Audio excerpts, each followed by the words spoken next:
Des moments avec Dieu avaient un temps de réflexion pour chaque jour. 20 mars.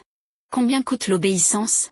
Térakh prit Abraham, son fils, et Lot, fils d'Aran, fils de son fils, et Saraï, sa belle-fille, femme d'Abraham, son fils. Ils sortirent ensemble durant Chaldée, pour aller au pays de Canaan. Ils vinrent jusqu'à Charan, et ils y habitèrent. Genèse 11, 31.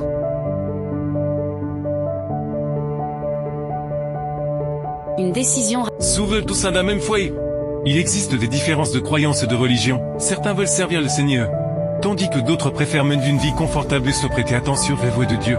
C'est pourquoi l'appel est très personnel.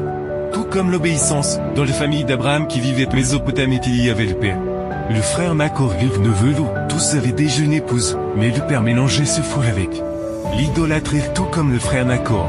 C'est pourquoi Abraham fut appelé à quitter la terre et ses proches afin de conserver une foi pure et en communion avec le ciel. Dieu avait déjà dit à Abraham, selon les Bibles, de quitter sa maison pour se rendre dans un nouveau pays. Mais Abraham n'a qu'obéi immédiatement. Il n'était parti pour le pays de Canaan dès que Dieu l'appelait. Mais il n'a quitté ses proches dès qu'il a entendu les voix du Seigneur.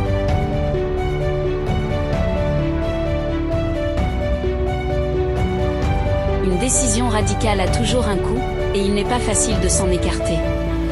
Abraham, par exemple, accompagné de son père et de son neveu, ne s'est pas séparé instantanément, mais ils sont partis ensemble pour le pays de Haran, où ils sont restés jusqu'à la mort de son père. L'obéissance n'était pas encore totale, car le lieu qui l'attendait était Canaan, mais pendant un certain temps, il est resté à mi-chemin.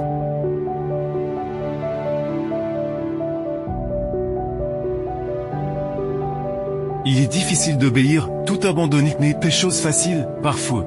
C'est un travail prospère qu'il faut sacrifier pour mieux servir le Seigneur.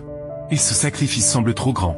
Il est difficile de renoncer de réunion de festin entre amis, aux coutumes joyeuses que nous partageons avec ceux qui ne craignent pas Dieu. Et il n'est pas facile de prendre les décisions de suivre le Christ sur le chemin du renoncement, de la foi. Parfois nous essayons d'obéir à moitié, en essayant d'être bon terme de foi avec Dieu et avec ceux qui ne l'aiment pas.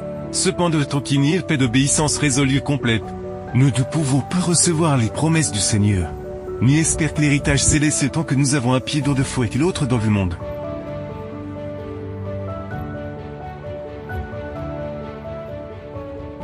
Beaucoup continuent d'être mis à l'épreuve, comme l'a été Abraham. Ils n'entendent pas la voix de Dieu leur parler directement du ciel, mais ils sont appelés par l'enseignement de sa parole et les événements de sa providence. Il n'est pas simple ni facile de tout abandonner pour suivre Jésus. Mais cela en vaut les peines, cela était facile pour Abraham, le père de la foi. Mais cela valait les peines, aujourd'hui. Dieu pourrait vous appeler à changer le monde, ses honneurs contre lui. Faveur du ciel, la prospérité matérielle contre l'abnégation que le servit. Mais il n'est pas facile de prendre cette décision, cependant par le faux. Vous pouvez regarder ce qu'il y a dans le ciel. Les récompenses sont éternelles et personne ne pourrait vous les enlever. Suivre Jésus en vaut les peines.